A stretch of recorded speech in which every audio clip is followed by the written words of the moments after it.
with the blessings na programa pastor, na ilabayan mo kami sa mga gawain sa mga aming programa, sa aming mga proyekto na dapat namin sikasuhin.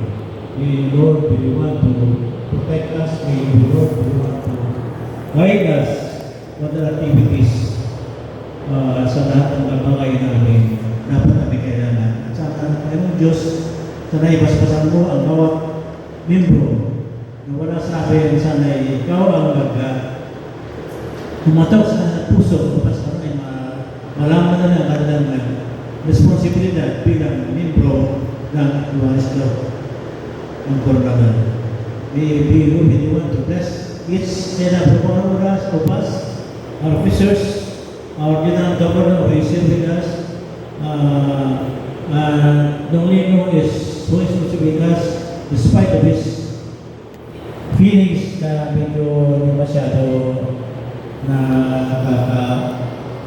nakakasagapan sa kanyang paglakad. Sa harapin ng Diyos ay patnubayan mo sila. Patnubayan ba yung bawat sa amin? Na ikaw ang laging gumabay at gagawin kami sa akin ng nasa dapat tao, tatao. This we pray